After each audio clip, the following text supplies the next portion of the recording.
Good morning, good afternoon, good evening, however you're watching, wherever you're watching, however you're listening, wherever you listen.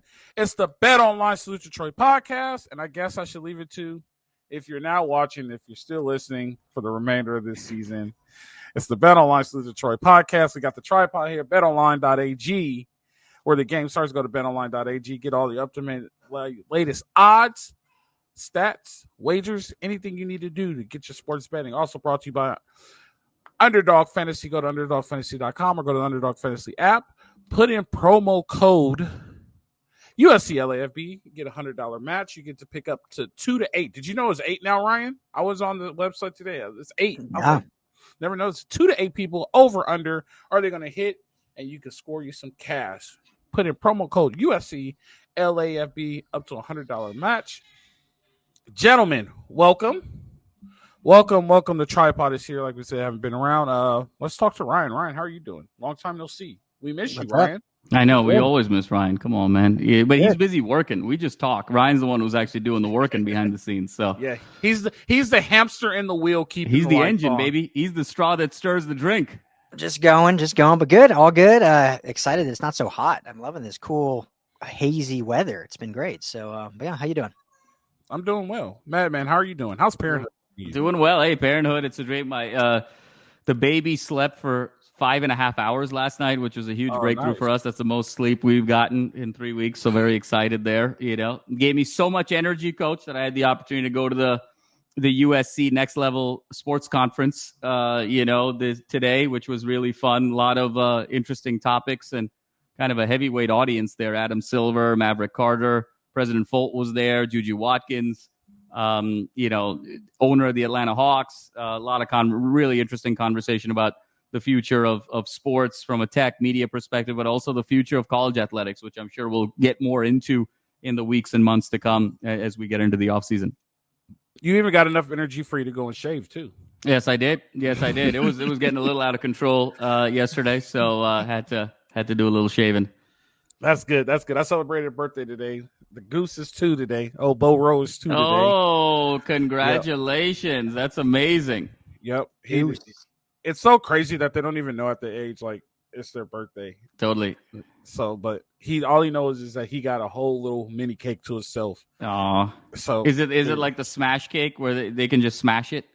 No, I just wanted to get him the cake, so I just went to Stater Brothers and spent like $11 on like a little circle cake and nice, just something intimate. And then we're having a party for him on Saturday. There you go. I'll shoot you the address. I thought I sent it to you, but I'll shoot you the invite. Come through if you have the opportunity. Well, ladies and gentlemen, this is what is known as an invitation right here. You know, it's like, hey, I thought I sent you the address, but it must have been my bad. You know, I happened back in the day must have broken up where it's like, look, it's not you, it's me. You know, so Coach is giving us the "it's not you, it's me" routine on event invitations now. So it was so bad that I had to go check to make sure I invited my aunts, and I had to go look at theirs. It was like, oh, I did invite them. And then I looked at yours. I was like, damn, I thought I invited Madman. So Coach Coach has been too busy sort of contemplating the edge, the edge of the balcony over the course of the last few days after I'm Penn off State games, it seems. I'm off. I'm jumping. I jumped.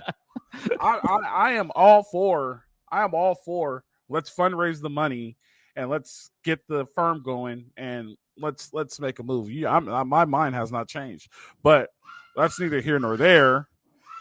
We got the Terps coming in, and it's not a basketball game. Believe it or not, Juan Dixon and the Terps aren't coming in to play the Trojans at the Galen Center. No, we're going to the Terps. They're not even coming in. We're going to the Terps. First thing, Maryland's head coach, Mike Locksley. I have a bunch of respect for Mike Locksley. And if you go and look at Mike Locksley, one of the reasons why I have a lot of respect for Mike Locksley is because he puts a lot into mental health for student athletes. And a lot of articles also will come out like he's very fair with NIL because it's Maryland football. They're known as a basketball school and they don't have a lot. And he's very fair. He tries to make it work. But other than that, he was also in football rehab, what a lot of people don't know. He's a Saban understudy. I don't know if a lot of people know it or not, but he's a Saban understudy.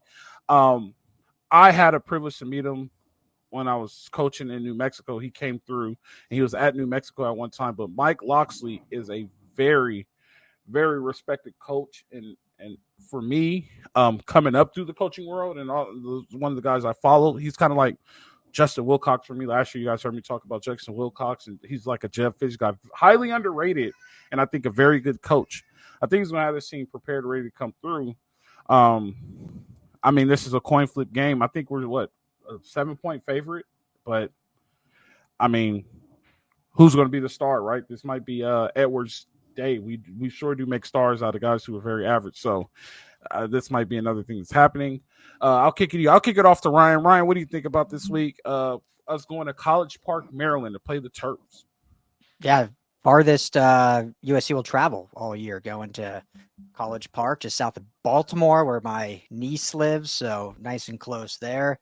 1 o'clock kick here in LA, but yeah, it should be an interesting game. You mentioned Billy Edwards Jr., pretty good quarterback. I mean, this team, we were talking, even Jamal, before you got on, we were talking before offline, like, I don't really know what to expect from this Maryland team, because they've looked good in some instances and then got blown out last week by Northwestern. So it's kind of like, what do you expect? And obviously USC can't go into this game sleeping. They can't go into any game the rest of the season sleeping.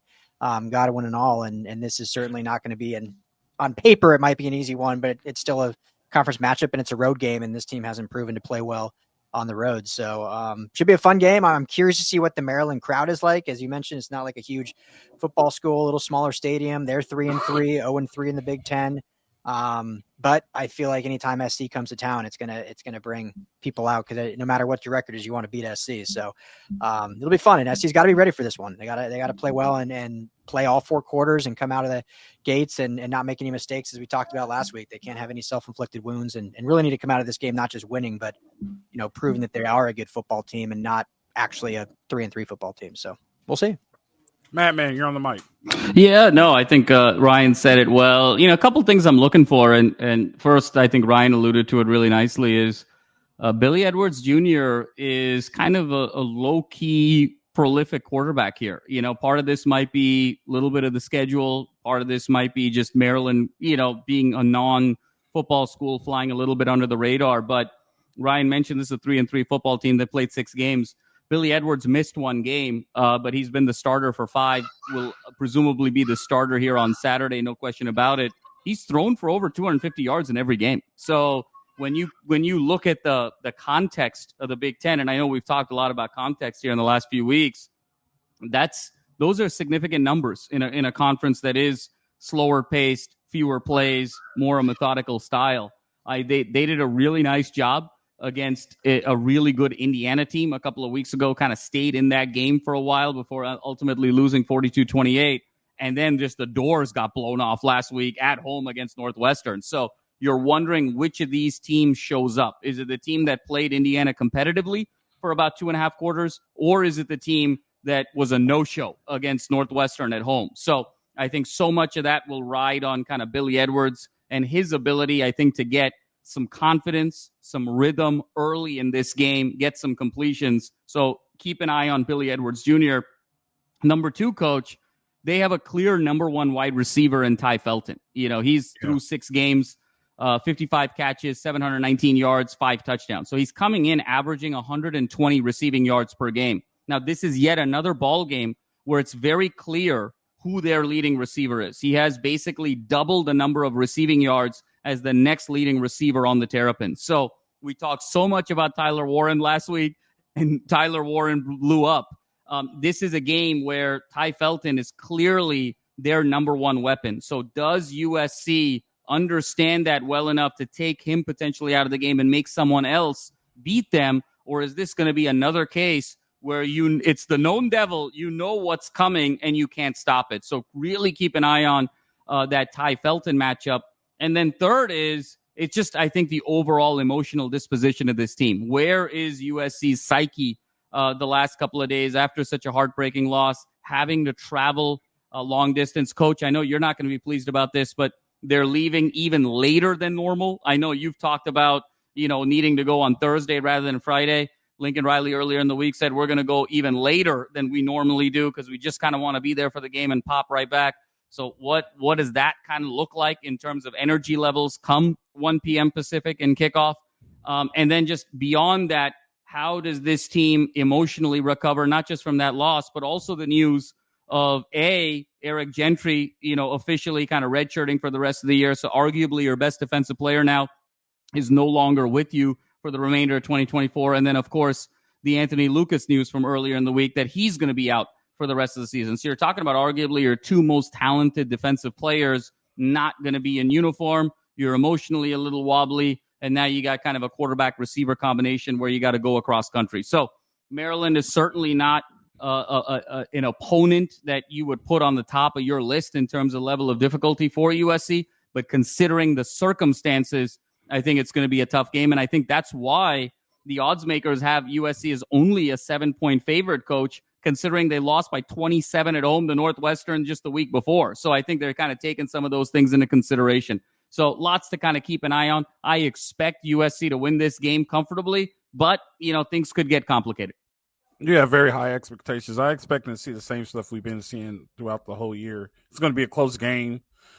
We're going to let guys do what they do. The question is, are we able to make a stop in order for us to walk out with the win?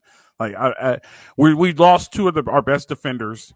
I mean, our defense isn't very stout.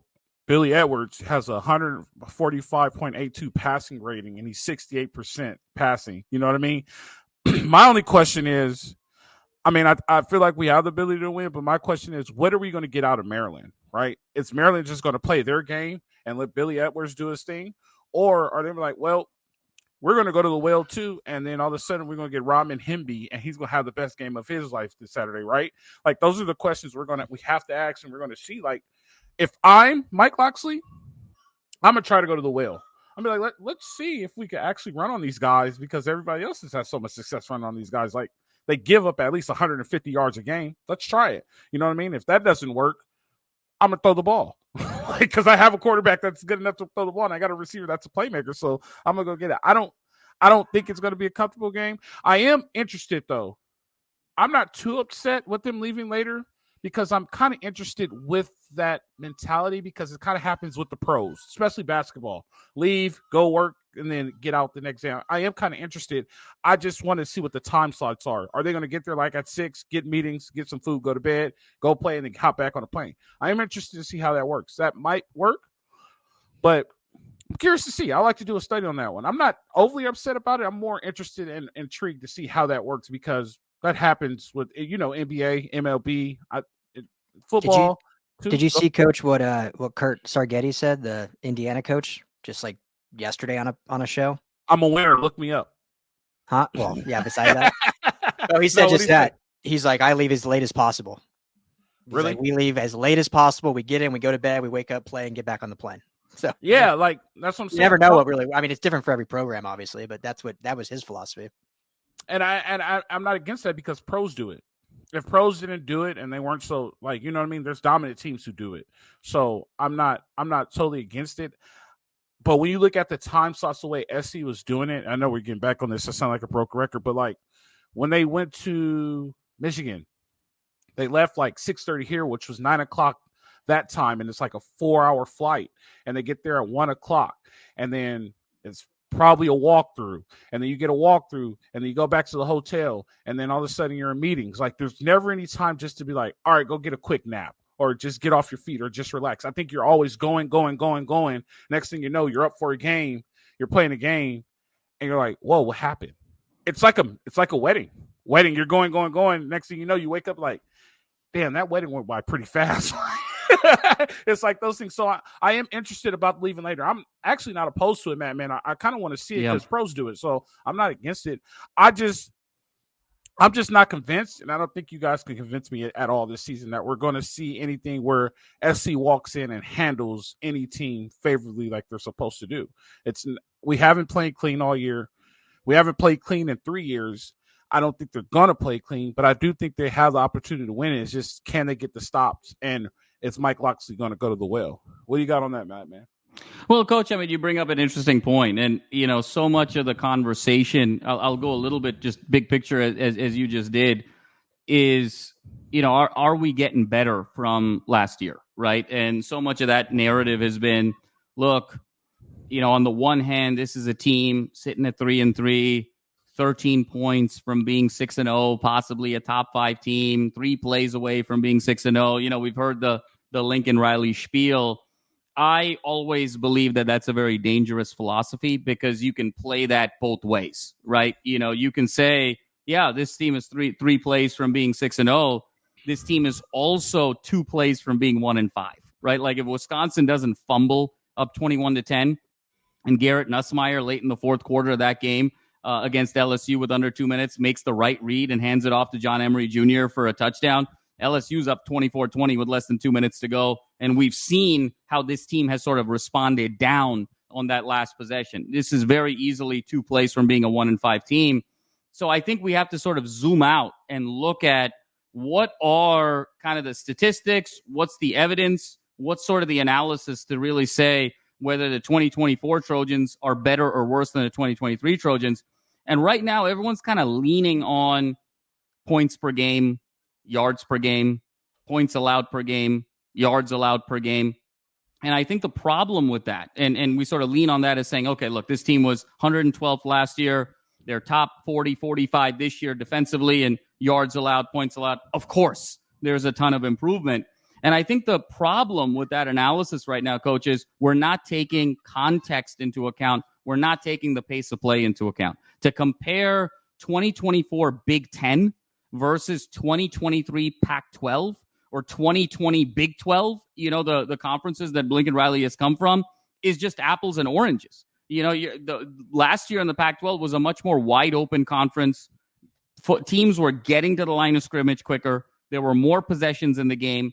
And so to just take yards per game, points per game, yards allowed per game, points allowed per game, that's not really a function of performance. That's more of a function of tempo. Because I'll give you an example, Coach.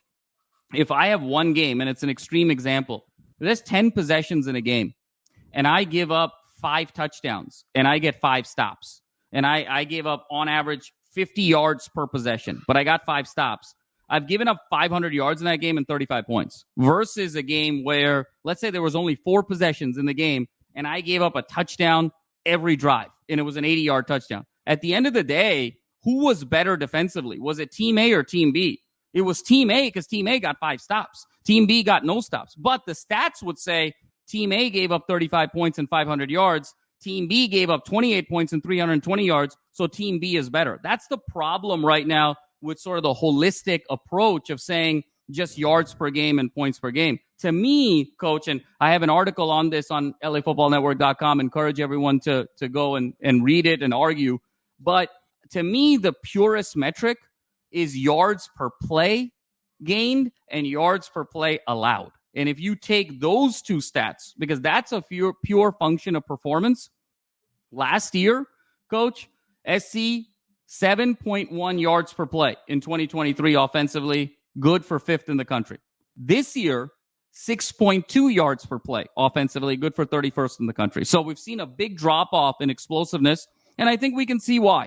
There's a drop-off in terms of just raw athlete, raw improvisational skills, raw creativity from Caleb Williams to Miller Moss. Miller Moss has done a fantastic job, but he's not Caleb from a explosiveness perspective. We have yet to see a wide receiver 1 emerge the way we had with Taj Washington and Brendan Rice last year. We've seen a lot of inconsistency, kind of lack of goal routes, a lot of chunk plays. And then third, we have yet to see kind of the emergence of Zach Branch as that do-it-all weapon. And so for all 3 of those things, I think it's obvious that SC is less explosive than they were last year. But here's where it gets interesting, is the defensive yards, per play allowed. Last year, historically bad defense. We don't need to rehash it. Alex Grinch, public enemy numbers 1, 2, 3, 4, and 5 in USC lore. Worst defense in program history. They gave up 5.9 yards per play last year, Coach, 93rd in the nation. This year, with Danton Lynn, with this new scheme, with, cleaning up in terms of tackles, with all the strength and conditioning, they're giving up 5.8 yards per play. It's 82nd in the country. So no change.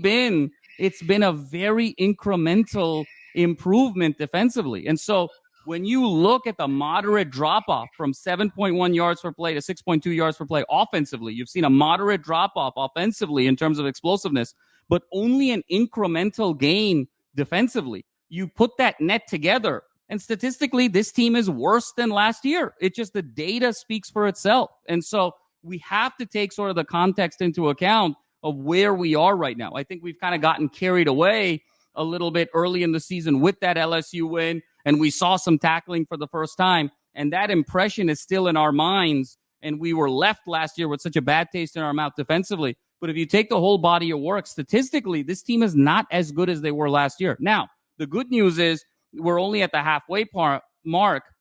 And so now Lincoln and Danton and company have 6 games, which is a glorified preseason for 2025, to get the right habits, to get the right discipline, to get the right execution, to get the right scheme, to now be in a situation where you can see improvement in an absolute make it or break it 2025 year. So that is what I'm going to be looking for, Coach, in terms of this game against Maryland.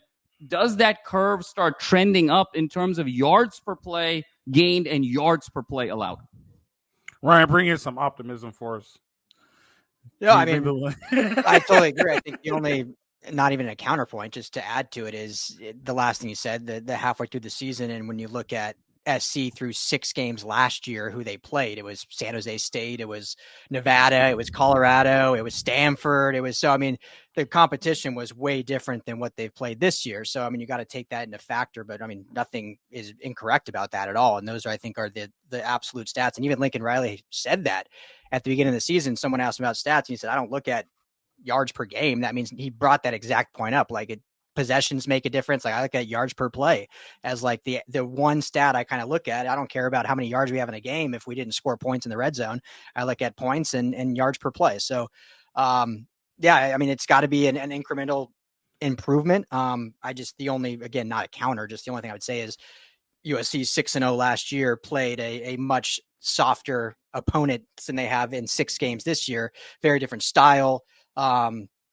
A lot of differences. And so I'm not even defending the play this year. It's just those one other thing to think about, but it's a great point and something that they got to see defensively and offensively both improve along down the stretch through the second half of the season. Ryan, you know what's interesting? I'll just add, Coach, and give it to you is, Ryan, don't you see the mirror image here a little bit in terms of schedule from this year and last year, where last year it was soft up front? Mm-hmm. And then remember we said, at the beginning of last year, we said, man, this is the softest first 6 I've ever seen. And then it goes really brutal. Extreme, right? Yeah. That second 6. And we saw it, right, in terms of performance. We went for 6-0, and then the second 6 was 1-5. And you sort of saw that difference. Here, it feels like the inverse, right? To have Penn State, to have LSU, to have some of these more marquee games up front, now you have sort of this stretch of 5 consecutive unranked opponents where it gets soft again. So can they kind of go on a run a little bit? But I think at the same time, I don't think we should sort of fall into the trap of the fool's gold of just winning these unranked games. It really has to come down to the how. What's the yards per play gain? What's the yards per play allowed? How are they winning these games? And what are they doing to win these games? Not just the bottom line of winning. So I think it's going to be a really interesting stretch here over these next 5-6 weeks, kind of leading into that season finale against Notre Dame, where, look, at this stage, we're playing the role of spoiler. If you can't do anything in your season, what better than to sort of knock out a rival, right, Coach? And so it's, we're playing the role of spoiler for Notre Dame at the end of the season. Can we sort of get these 5 games, this body of work, to have the good habits to be able to do so? Well, I've been spoiled before. I know. I didn't bring it up. Coach, out of sensitivity, if you notice. I didn't mention it, okay? So I've been spoiled before. 13-9. I wasn't going to say anything, Coach, okay? Hey, 13-9, a tip ball to a wide open Steve Smith in the touchdown that would have sent us to the national championship. There it is. Eric McNeil. McNeil, Go ahead, Ryan. I'm sorry. Go ahead. No, I was just, last thing I was going to say, it's how narratives are created too, right? Like last year, 6-0, you finished 7-5, and it's like, wow, it is terrible. This year, 3-3, everything seems bad. You finished 9-3, and it's like, well, I think that things are in the right direction. Yeah. Like, once the season's over, no one actually looks at who the opponents were. They just look at like, well, how'd you finish and how'd you start and yada, yada, yada. So it's, that's how sports narratives in general go. I disagree. I don't think we could say this was a successful season. Well, I'm not saying us. I'm just saying no. I get you. Even perception, even on the outside, I don't think we could say this is a successful season because Well, before the season, Coach, you said like 8-4 was a good season. I understand that, but if somebody told me I'm going 8-4, I'm trying my best to go undefeated. Well, you get what I'm saying? Like we have to be realistic, and I admit it too. I was powdering butts at the beginning of the season, and I got blinded. The light got me. I'm pretty sure the light got some of us too, and then all of a sudden, it clicked. It legit clicked in this before even halftime. I'm legit watching the game. I'm like, nothing's changed with this team. Not one thing has changed with this team, and like like we're going on year 3, and we're still seeing the same thing, right? Caleb was able to do it with Jordan Addison year 1, and Taj Washington and Brendan Rice. Like, they were loaded skill-wise and playmaker-wise. When the playmakers fell off, and it just was 2 playmakers now that Caleb Williams had to go to with even worse defense, you saw the results. And now we're looking at the same thing. It's like we have a new quarterback, new system. And I'm not saying anything is wrong with Miller Moss. I think Miller Moss is doing a spectacular job with what he's doing. But we get young receivers, and none of them wants to be the bell cow and break away. And then, like, when it comes down to it, like 2 games in a row, actually 3 games when you really think about it. Michigan, we needed a stop. We needed 1 stop in the Michigan game, and we could not get it. We needed 1 stop in Minnesota. We could not get it. We needed 2 stops against Penn State, and we could not get it. This is the same thing all over again. Like, it's not like we have to be realistic, right? And like Jamal said, and Jamal, like, and correct me if I'm wrong, you said last year there was 7.1, and this year, 6.9 or something like 6.2. 6.2. So what's that? That's 0.8 of a yard. Yeah. Right. I mean, that's a pretty significant amount, Coach, on a per play basis offensively. When you're going from 7.1 yards to 6.2 yards, that it kind of changes things a little bit. It does change things. But so my only question to that be, if we're asking, do you think it went down because of the time of the possession that SC has the ball now? It's not as explosive and it's more methodical. That could be my only argument to those numbers. And I don't know if that's true or not. But the thing that's shattering to me is they're giving up the same amount of yards on defense. If you're going to get less yards offensively, you need to stop them more. And they're not stopping anybody anymore. Like, when you really look at it, let's look at the quarterback from Penn State. He came in, he only had about 600 yards passing. He left the game, had 1,100 yards. Like we made this guy.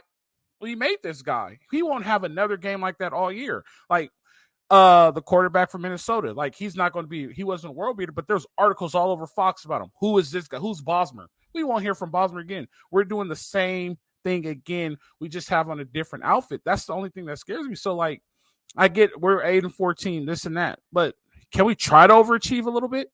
Can we try to, like, we can't go through as an SC football program or SC team or us sitting here as an SC podcast saying we're satisfied if SC goes 8-4. It's not acceptable. If that's what we are, then somebody needs to just come out and tell us what we are, and we need to ship our mind thought, and we need to ship our direction. But I'm a winner, and I want to see this program win, right? I didn't go to the national championship because I lost 2 games, and those 2 games were heartbreakers. Those games that we should have won, right? And we were a way better team. Like, this team is, like, just not even considered. Like, there's so many things, and I'll pass it to you guys. There's so many things that they're putting in the media that's so disrespectful that should trigger these guys, and it just doesn't trigger them. NCAA said they're a tier 2 team. Never in my life would I thought USC would be a tier 2 team. They put so much stuff on Fox. They don't even consider SC and things that they should be considered in. And people just accept it. As a team, they just accept it. And it's just shattering to me.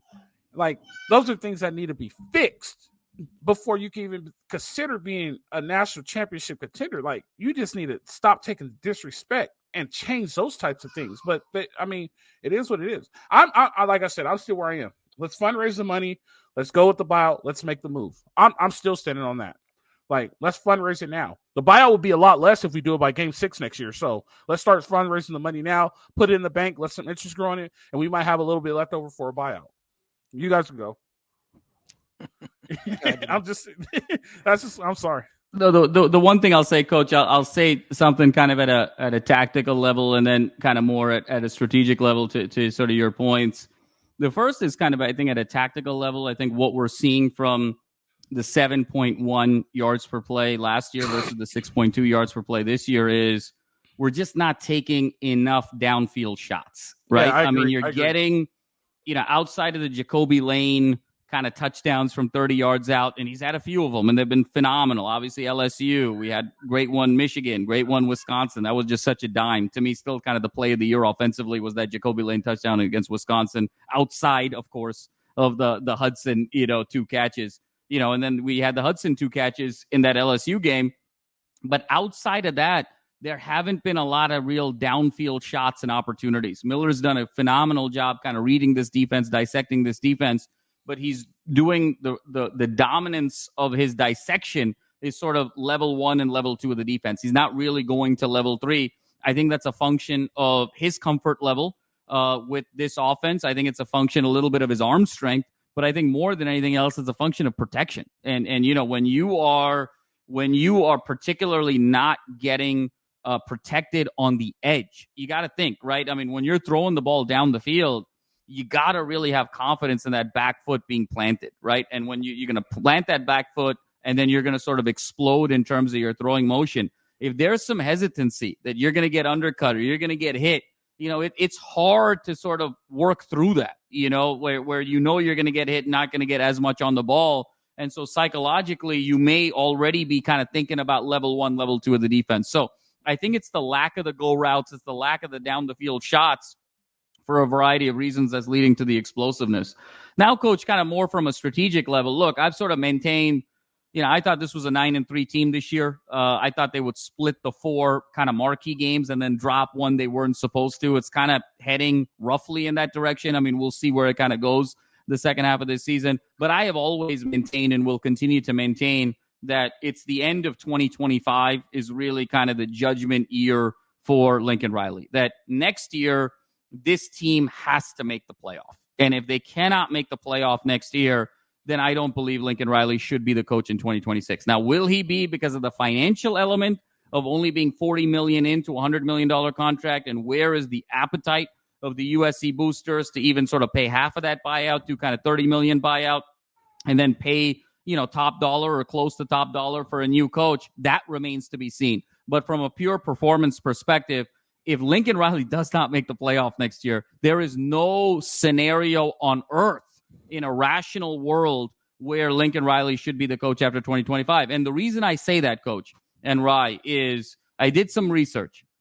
Since 2000, there's been 14 coaches that have won the national title since 2000. There have been 16 instances of coach-team combinations that have won the national title since 2000, because Saban won it in 2 different places, Bama and LSU. Urban won it in 2 different places in terms of Florida and Ohio State. So 16 instances of coach-team combination winning the national title since 2000, which we would kind of argue as sort of the modern era of college football. 12 of those 16 instances, the coach won the national title within 4 years. 12 out of the 16 instances. The only 4 instances where the coach didn't win the national title in 4 years was Kirby Smart, Mac Brown, Dabo Swinney, Jim Harbaugh. And if we break that down further, Kirby Smart won the national title year 6 at Georgia, but everyone forgets he was in the national title in overtime of the national title game in year 2. He was already a national title contender by year 2. So that's a little bit of a misnomer that he's not part of that group. And then you look at Mac Brown, Coach. We know that well, why he's the national champion. I mean, year 8 of Texas, but he had a top 5 team by year 4. Dabo was year 8 national champion at Clemson, played in the national title game year 7, but he had a top 10 team by year 4. And you got to remember, look at what Clemson was for the 20 years before Dabo Swinney. There's no comparison between Clemson over that 20-year period and USC over that 20-year period. But even within year 4, he got the top 10. And then you got Harbaugh, who won the national title in year 9. But to me, Coach, and I know you don't kind of like this, but I think Harbaugh's tenure at Michigan has everything to do with sign stealing. I mean, you go 6 years of total mediocrity, and then you have this unprecedented exponential rise of college football in 3 years where you're making the playoff every year, you win the national title, and then the year you leave, now they're not even going to be ranked this year. They don't even have a quarterback this year. They have no quarterback pipeline. How do you sort of explain that in a rational way? To me, the Harbaugh era at Michigan is more like the steroid era when you're talking about home runs in baseball. There's just sort of an asterisk there. Is that the Barry Bonds 73? Coach, yeah, I mean, when you take a step back, Coach, when you say 12 of the 16 coaches won the Natty within 4 years, and the other 4, either played for the national title within 2 years or had a top 5, top 10 team within 4 years, to say Lincoln Riley needs to make the playoff next year to save his job, I think we're cutting him some slack. These guys won it all in year 4. All I'm saying is he's got to make the playoff next year to save his job. So no question about it. Anyone that thinks that he is sort of ahead of schedule, I mean, I would ask you to sort of refer to the data here. He's got to make the playoff to save his job, no question about it. And that's where we are. So he's got to really use the second half of this season as all of the preparation in the world to be ready for 2025, because it's make it or break it in 2025 for Lincoln. I'm interested to see maybe at a 10-year mark with this 12-team playoff, if there still is a 12-team playoff and there still is NCAA football, because I don't think in 10 years there will be, but I could be wrong. I'm interested to see if that's changed in any way. You know what I mean? Because, I mean, you're making Cristobal is turning it in 3, right? Miami, Cristobal's been there 3 years. He's turning it in 3. The question is, and there's always going to be the outstanding question, who do you replace him with? But that's neither here nor there, because I have some guys, but I don't think the guy that I have in mind, I don't think is good enough. I don't think Matt Campbell is good enough to be an SC head coach. I could be wrong, but I just don't think he's good enough. But he's doing a good job where he is. But I will say this. Why can't they start fundraising the money now? Why can't they put it in a high yield account? Why can't they let the interest grow on it? And then when it's time to go, it's already there. And then they could use whatever left over for the next buyout. Like, why are you not starting that process now? And let's just say Lincoln Riley finds a lucky penny walking into his office one day, right? Finds a lucky penny. All of a sudden, this thing flips. And then he becomes a winner. And then we're 7 years down the line. It's time for extension. Why can't you just use that money for the extension because of all the interest that accrued on it? Like, I just think me as an athletic director and as a fundraiser, as a booster, need to prepare for these situations instead of being in a situation where why not start doing it now? I'm pretty sure there's money people calling for his head already. Let's start working on the money now. And if we don't need to use it, we have the money to extend it, because 7 years down the line, if you have the money for the buyout and you got the interest building on it, you have the money for his extension. But I'll only give his ass 2 years to extend him after 10, and we'll go from there. But, well, you got to give him 4. You got to be fair. But I'm just saying, like, why not do that now? Why not start working on it now instead of being in a scramble when it's time to go? You get what I'm saying? Does that make sense? Yeah, totally, Coach. I mean, we've been hogging the tube. I'll let Ryan speak, and then we can keep going. Yeah, we're too negative for Ryan today. I can see it on his face. Like, no, I don't think you'd need to fundraise though. I mean, if enough boosters want him out, they'll just be like, "We'll write the check." Like, I don't think the AD's got to go fundraising for it. I'm pretty sure usually when these not always, but a lot of times when they happen, it's the boosters calling for it. So they're like, "Make the call. We got the money. We'll do it." But I agree. I think it's he's got till 25. I mean, it would set them back. And I love Matt Campbell. He was actually coach before Riley. Luke Fickell and Matt Campbell were like 2 of my top choices for SC after they fired Clay Helton. But I mean, even with being 3-3, when you see recruiting, they're about to flip two more top guys, one from Utah, one from Florida State. I mean, you set everything back again 3 years if you fire right now. I mean, you got to give him till 25, and then if I agree, it might be national natty appearance or bust, not even playoff. But I mean, I think you got to go again unless they finish 4-8 this year. That's different. But if they finish 9-3, then next year this is the year. But I mean, if you were I think it's totally fair. You got to give him till the 4 years. You got to give him the full body of work. There's no doubt about it. And I think Ryan's spot on with setting the recruiting back. But we also then need to have an honest conversation, Coach, about the state of this program, because if you can't get it turned around in 4 years, you're either not an elite coach, you're not at an elite program, or both, right? And so that's really the situation that we're in. And, we have to – one of the interesting storylines as well is, and we've talked about this, that I'm kind of looking out for over the course of these 6 games is a lot of conversation about Lincoln, rightfully so. And the reason it's rightfully so on Lincoln is the mecca of college football will be here in the opening press conference. It's kind of the LeBron, not 5, not 6, not 7. When you put that target on your chest, you need the big time results. And number 2, he's getting paid $10 million a year. He's getting paid what Saban got paid. He's getting paid what Kirby got paid. He's getting paid what Urban would have gotten paid. I mean, so those are the results that you're expecting when you're getting paid that amount of money. If he was making $5 million a year, the expectation would be different. But then you're sort of at a different program, right? So the salary, the bravado, all is sort of pointing in this particular direction. And so rightfully so, the attention is on Lincoln.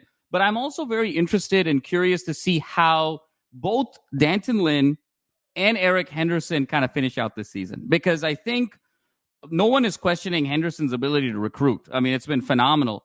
But, it's a little bit different when you don't have Aaron Donald, right? I mean, it's a little bit different when you don't have one of the 3 to 5 greatest defensive players or overall players in the history of football, on your defensive line. So how are you managing that now moving forward? You're propping him up to get these recruits. You're saying, hey, this is the greatest version of yourself you can possibly be in Aaron Donald. So come here. It's an easy recruiting sell, but the shelf life of that recruiting sell doesn't last forever. You're going to have to sort of produce something on your own as well. Otherwise, you can't just keep propping up Aaron Donald after a year or 2 years, because everyone's going to say, well, was it you or was it Aaron Donald, or what's really going on there in terms of, your impact on the Rams and your impact on sort of his career moving forward.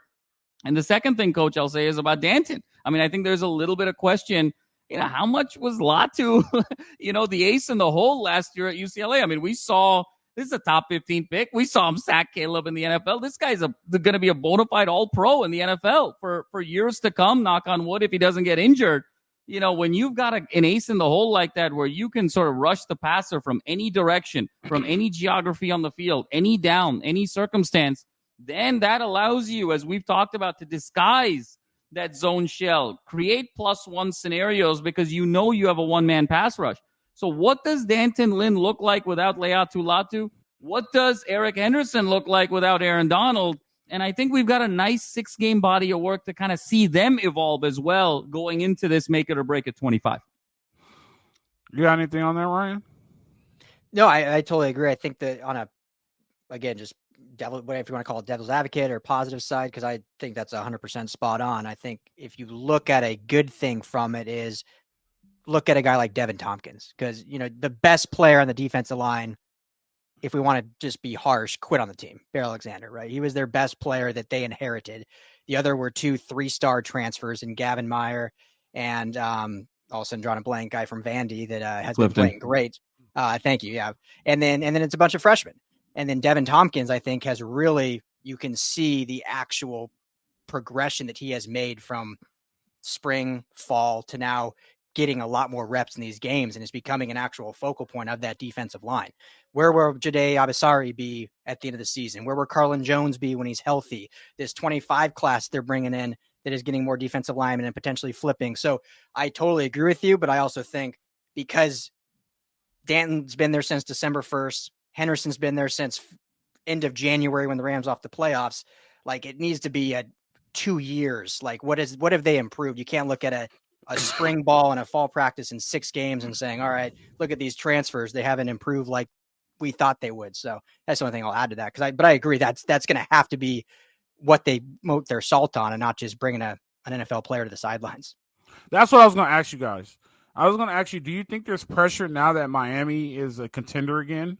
Because they've been kind of in the same situation as SC has been these past, 20 years? Like, people the Miami that we knew growing up, like, kids don't know how good Miami used to be, and they don't know about the U. You know what I mean? Now Miami's a national contender. Do you think there's any pressure from, like, the Miamis of the world and all the teams that are coming back? The NIL is supposed to make it fair for everybody, right? The SEC is not the only ones doing it anymore. Everybody's doing it. So, like, you can't control it. Like, now you have Miami, who's legit probably a playoff team.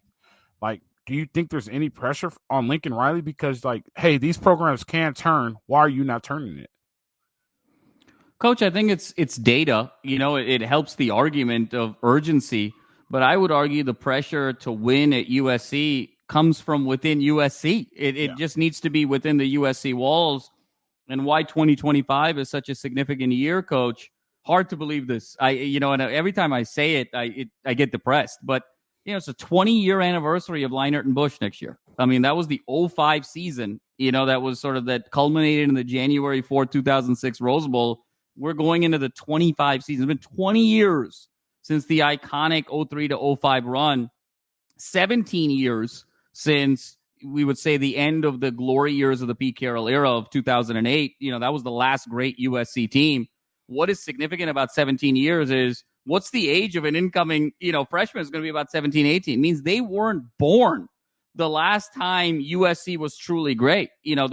The idea of sort of USC football, what's the greatest game USC football has had the last 17 years? It was the Rose Bowl against Penn State with Darnold. Like, that's the barometer of what USC football has been over the last 17 years. And so the pressure to win is to be able to create those memories and that success in this generation. Because if you kind of let go of the rope for 15 or 20 years, it is really hard in this sport, as we've seen, to get it back, because it takes even more investment. It takes even more resources. It takes even more time. It takes even more strategy to be successful. So, you could look at a Miami. You can look at a Texas. Sark had was in the playoff year 3. You can look at Oregon with Lanning. You can look at a lot of different programs and say, hey, they got it going here in 3 or 4 years. Why can't you do the same? So I think it's just part of the narrative of the pressure. But I think the motivation has to come from within. And I think, to sort of double click on Ryan's point, that's why 25 is so meaningful. We need to see this jump. We need to be able to see this jump in performance. And Ryan, I'm totally with you. How does Abasari play? How does Jones play? How does Fountain play? How does Tompkins play? Lucas comes back now, hopefully, for one more year. How does this revised defensive line play? Look, the benefit of getting kind of Gentry back next year. It was a really young linebacking crew when you lose Cobb, Mascarenas, Arnold, and potentially Gentry. Now you've got an anchor in Gentry. Hopefully he's a leader of that young group.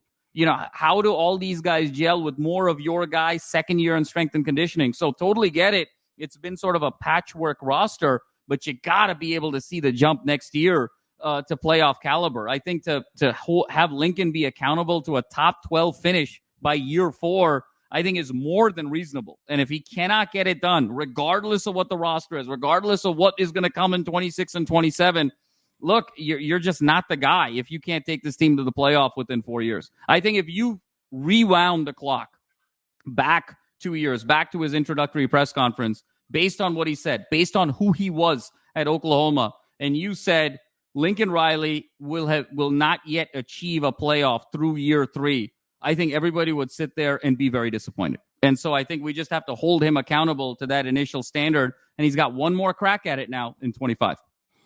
So I still say we just start raising the money now and let the interest hit it, just in case. I think that's an excellent idea. I think I should be an AD. I think that's an excellent idea. I mean, I'm just saying that's an excellent idea. And then, honestly though, just think about it.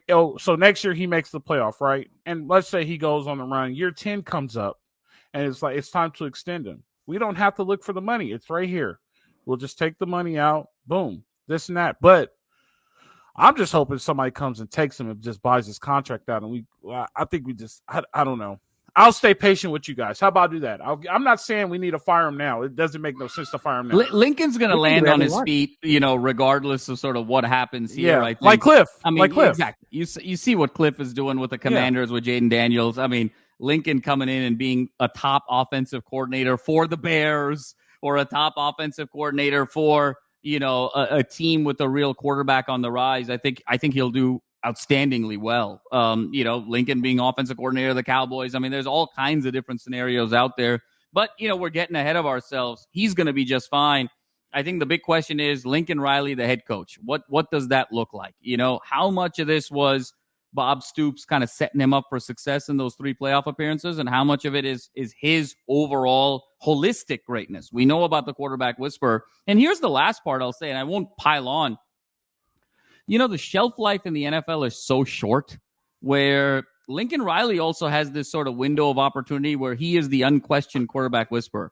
Because couldn't you guys see a scenario, and Ryan and Coach, you're much more NFL guys than I am, but couldn't you see a scenario in 2026 where Kyler Murray's not a starting quarterback? where Baker Mayfield is not a starting quarterback, where Jalen Hurts is not a starting quarterback. Like, the cycles in the NFL go so quickly where, obviously the stat we all love to say, 4 starting quarterbacks, potentially 5 now with Rattler. That number goes down to like 1 or 2 in 2 years. Just the nature of this, the need to win now in the NFL. So even Riley, in terms of his cachet, his influence on the game, there's a window here. It's sort of this year, next year, year after. That's his window, really, unless one of these guys kind of blows up and kind of sustains. That's his window of opportunity. So it's really all roads point to 2025, where he's got to be able to perform, to be able to have more of on the resume, to then be able to kind of have that long-term success. Yeah, I guess what I'm saying is, like, I when I say we need to get rid of him, you're right. I'm making it seem like we just need to call him in now and get rid of him. I'm not saying that. I'm pretty much saying, like, we need to start preparing to make a move. We need to be prepared to make a move. When that move happens, I don't know, but we need to be in the right situation to make that move, because I don't see the change. Like, you can't convince me that next year is going to be different. You can't. There's nothing you can do to convince me that next year is going to be different. There's absolutely nothing you can say that all of a sudden everything is going to change. I just don't see it. I don't see it. It's too much. I don't want to be forever, but there's too much. We're one play away. We're one play away. We're one play away. You're never going to have your team psychologically ready ever to win a championship, because if you lose a championship, you're going to say, oh, we were one player away from winning the championship. You always have an excuse and you always have an out. That's not what you do. You have to just be honest. Like, we did not play well. This is where we need to get better. We lost this game. We got to go get better off of this. But it's always one play away. You're finding the out and finding the excuse, and you can't get better mentally, and you'll never get better physically doing it that way. We've been here too long. You guys got anything before we get out of here? No, all good. All right, we went down that road, man. It strung away, but you said we was gonna end up getting there, and we ended up getting there in the pre-show. So, hey, I appreciate you guys. If you guys want to go look at some interesting articles, Ryan and Madman both have good articles up. Go to LAFB Network and go check out the articles. If you guys want to know about the Rams, go to LAFB Network. If you guys want to know about the Chargers and the other team across town, we're all there in one place. Guys are into fantasy, go check out my man Armor Desai and Ty Desai, my Indian brothers from another mother. You my Indian brother from another mother too, man. Don't worry about it. I didn't forget you. But go check those guys out. They'll get into the fantasy stuff too. Don't forget to go to betonline.ag, where all the game starts, and check out Underdog Fantasy, underdogfantasy.com. Put in promo code USC LAFB and get up to a $100 match. I appreciate you guys. It's been a very good conversation. Ryan, we'll get positive, I think. But I don't think we're going to be very positive. You don't have to. You can do whatever you want. I know you. I sometimes look on your face. It's like, man, these guys are. I know how you get about it sometimes, but I appreciate you. No, you can do whatever you want. I appreciate you too, man. I appreciate you both guys. I appreciate all you fans. Thank you guys for tuning in. You guys know how it is. It's Bet Online Salute Detroit Podcast. Live free. Fight on.